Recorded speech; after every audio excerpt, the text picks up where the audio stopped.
Konnichiwa, Minas Security. You're watching Pokecast. Today's 10-minute first-person video is going to be on an iOS app, and that is Fireplace Live HD.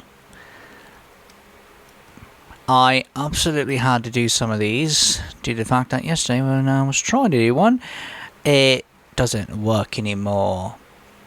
So we're going to have a 10-minute first impression on a couple of these, and I'm going to be reading from a book. That way, at least I'll have something for the 10 minutes. Why not?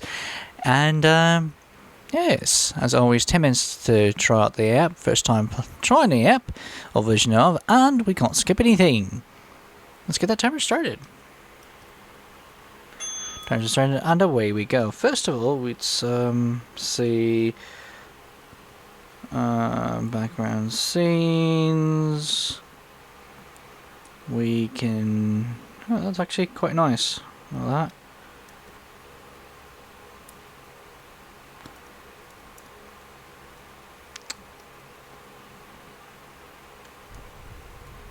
Oh, wow. And depending on which one we choose, they actually have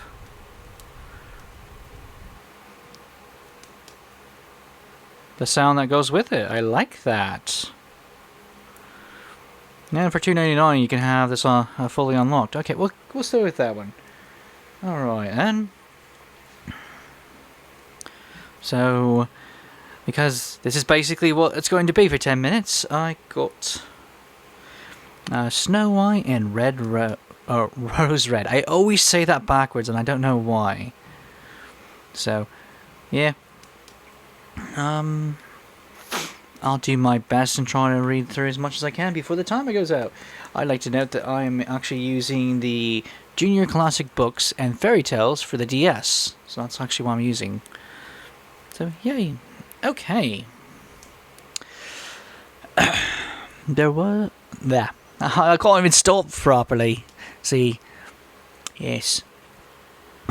There was once a poor widow who lived in a lonely cottage. In front of a cottage was a garden. Within stood 2 rose trees, one of which bore white and the other red roses. She had 2 children who were like the 2 rose trees, and one was called Snow White and the other Rose Red. They were as good and happy, as busy and cheerful as ever 2 children in the world were. Only Snow White was more quiet and gentle than Rose Red. Rose Red liked better to run around in the meadow and fields seeking flowers and catching butterflies. But Snow White sat at home with her mother and helped her with her housework, or read to her when there was nothing to do. The 2 children were so fond of one another that they always held each other by the hand when they went out together. And when Snow White said, "We will not leave each other," Rose Red answered, "Never, so long as we live." And their mother would add, "What one has she must share with the other." They often ran about the forest alone and gathered red berries, and no beast did them any harm, but came close to them trustfully. The little hare would eat a cabbage leaf out of their hands, and the roe grazed by their side. The stag leaped merrily by them, and the birds sat still upon the breeze, and sung whatever they knew. No mishap overtook them if they had started too late in the forest, and night came on. They laid themselves down near one another upon the moss, and slept until morning came. And their mother knew this and did not worry. Got a message. Thank you, message.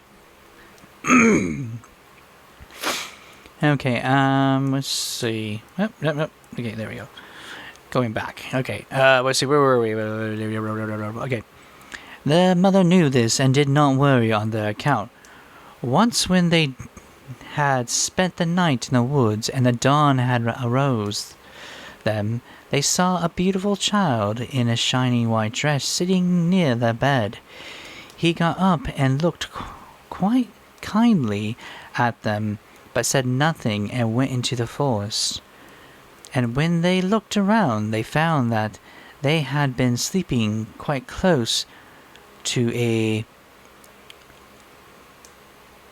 precipice,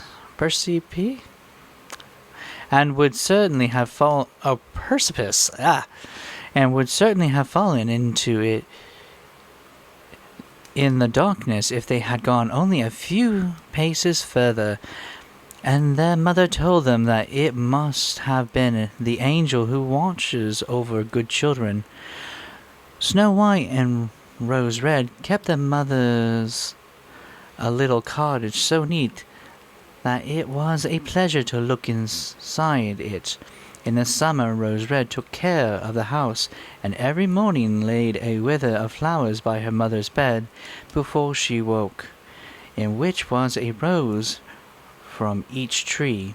In the winter, Snow White lit the fire and hung a kettle on the hob. The kettle was of brass and shone like gold, so brightly was it polished. In the evening, when the snowflakes fell, the mother said, "Go, Snow White, and bolt the door." And then they sat around the hearth, and the mother took her spectacles and read aloud out of a large book. And the two girls listened as they sat and spun. And close by them lay a lamb upon the floor, and behind them upon a perch sat a white dove, with its head hidden beneath its wings. One evening, as they were thus sitting comfortably together, someone knocked at the door as if he wished to be let in. The mother said, "Quick, Rose Red, open the door. It must be a traveler who is seeking shelter." Rose Red went and pushed back the bolt, thinking that it was a poor man, but it was not. It was a bear that struck his broad back head within the door. Rose Red screamed and sprung back. The lamb belted, the dove fluttered. Snow White hid herself behind her mother's bed, but the bear began to speak and said, "Do not be afraid. I will do you no harm. I am half frozen and only want to warm myself a little beside you." "Poor bear," said the mother, "lay down by the fire. Only take care that you do not burn your coat." Then she cried, "Snow White, Rose Red, come out.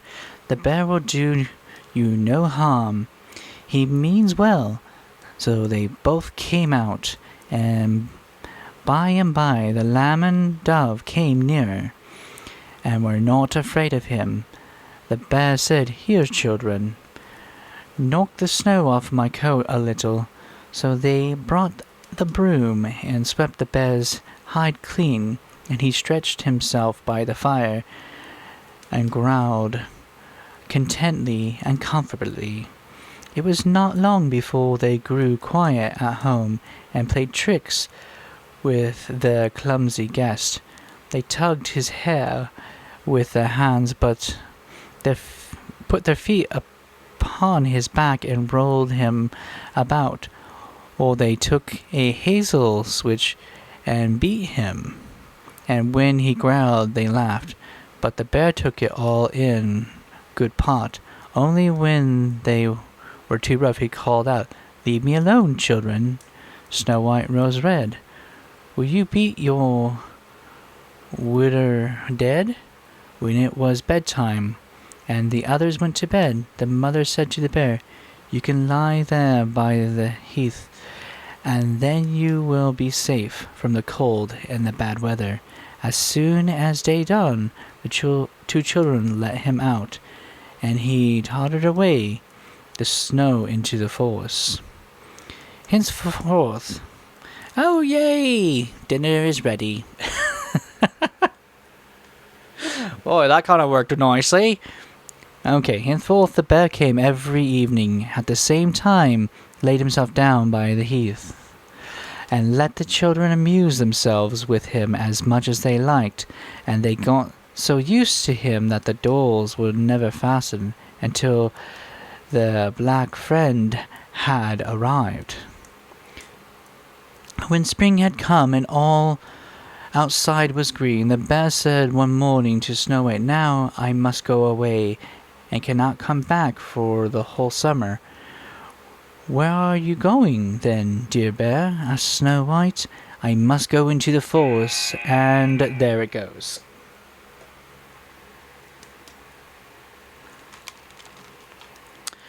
Strangely enough, this is something that would make sense to have. I mean, if you really were looking for something and you live where you can't have this. I mean, I live in Arizona, and there's a lot of times we're not allowed to have fires, especially right now. So it's cheesy, but it's something silly that you could just put up with that and use that as something to amuse them while you are reading a book to somebody. I can see where this would be a lot of fun. So, yeah. I think it's actually quite entertaining, even though we've had a lot of other ads that are making things fun. That's the only thing that's disrupting. But I was not going to pay for this one, so I'm only using the free version of it. But for $3, it's not terrible. And I do like that they have a lot of different ones you could choose from and have fun with. So there's that. Yeah, not bad. It does what it says it's out to do, and I'm happy that that's the only thing we get is the ads up in the screen, and it's not all over the place to where you can't even see and experience the free app. So I'm happy at least about that. And now I'm rhyming because I read so many, and now I'm having a problem not stopping, as you can clearly hear. Oh, there we go. I stopped it. Yay! Yeah. It's what it is. This one's actually quite nice. I just hope the other two that I have to try out today are as good. Otherwise, I'll be sad. Yes. Well, my question for you guys is, have you ever used one of these? And which one have you used? I have never actually used one of these. I meant to pick up the one for the Wii just for the heck of it, because why not? And I never did, so I never got the opportunity to play that, since now it's going for good. I would totally use this if I wanted that atmosphere, and to have fun. Just because of, like I said, I live in an area where we do get no burn days frequently. So sometimes this is just a thing that allows you. It's relaxing, is what it is. So yeah, let me know down in the comments below about if you guys have ever used one, and what you guys think about them. Thank you guys for watching. I hope you enjoyed the story as far as I was able to get to. I'll have to do another story for the next one and have fun with it. This is T Sakura saying ciao and sayonara.